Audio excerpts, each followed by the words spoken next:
This is a recap of day 4 of the Reaper game with Joshua as partner.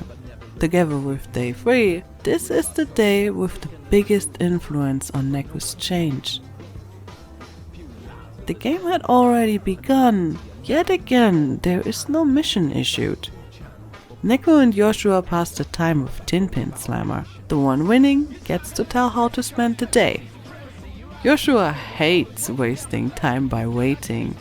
He gets Neku into a deal. One question for the option to get moving. He just has to explain Neku what he's after. Joshua's goal is to jack a whole town, and he has to find the Shibuya river for that. His turn to ask Neku something. Does he really want a second chance? What changes when he's alive again? He will be as alone there as he's here. The question remains unanswered. The two get to move once Neku figures out that the signal of Joshua's tracker points towards Udagawa, the location Neku saw himself die. He has to return there. While the two get going, Miss Konishi reports that the current game master went missing. Still, players get erased. The game master is known for his communication issues, so for now they let him be. There's another unpleasantness with higher priority to take care of. Reapers have been killed by a certain type of noise. The road to Udagawa is blocked by 777 and his band. They force us into helping them find their winged microphone, which sends us off into detective work, including interviews with the band members. For our investigation, Joshua demonstrates the other function of our phone, a camera which can make pictures of the past, but only 3 per day. A clever use of this function plus Joshua's genius clear the case, and we get passage to our target location. While we've been on this errand, we stumbled into Nao and Sota. Maybe you remember them. They're the players which cleared the other day's mission. They want to team up with us, even after Joshua explained to them that not all players winning the game also get back to life. They don't care about that. After all, no one deserves being returned to life the most. They stumble upon the fact that Shiki had become Neku's entry fee for this week. The two want him to stop blaming himself for this. After all, it means that he really cares for her, and that is absolutely nothing to blame oneself for. They were a charming encounter for both Neku and Joshua. Behind 777's wall waits Beat for us. Neku don't want to fight him, but bragging won't help. Not even telling that we need to win for Shiki changes a thing. We lose the fight, but like last time, Beat won't erase us and leaves instead.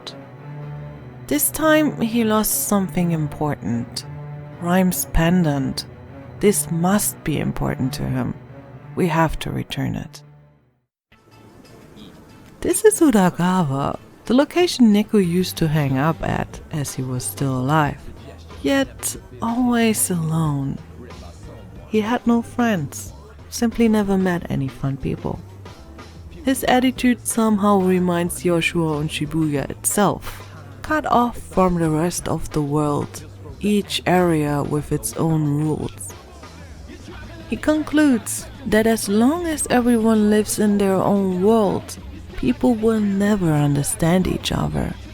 And yet, it's the simplest way to live life.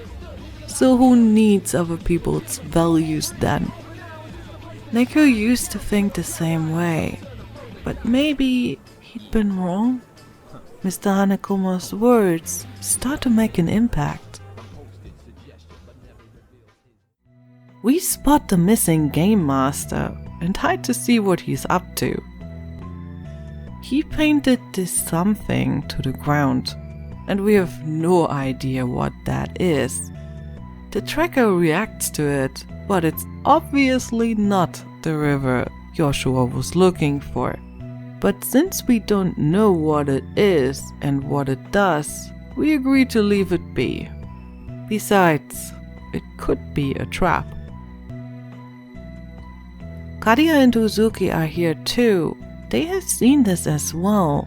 And unlike Uzuki, Kariya recognizes this. From what he knows, the Game Master created a taboo noise refinery sigil. Creating taboo noise is a crime that they have to report immediately. It's still hands off the players, so Neku and Joshua can peacefully proceed towards the mural from Joshua's mind. Seeing Neku spacing out in front of his death location brings him to a déjà vu. Why is he saying this?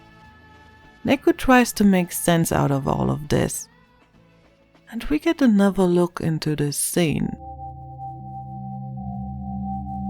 This is new.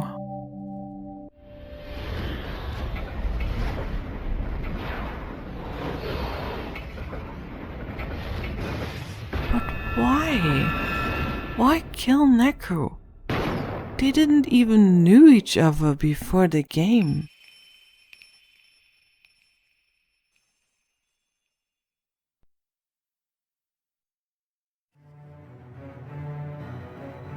Joshua has finished his inspection of the mural. The tracker must be a dud. It had letters in circles. How can he act so casual in front of Neku? Especially here. Mr. Hanekoma was right. Joshua is special. But does he know what the kid did? How are we supposed to trust him after seeing this? His actions not only have our attention anymore, Kariya got his eyes on him too. The game just adds more and more questions for us, and that's part of its charm, I suppose. Let's meet again in the next part. Until then, bye.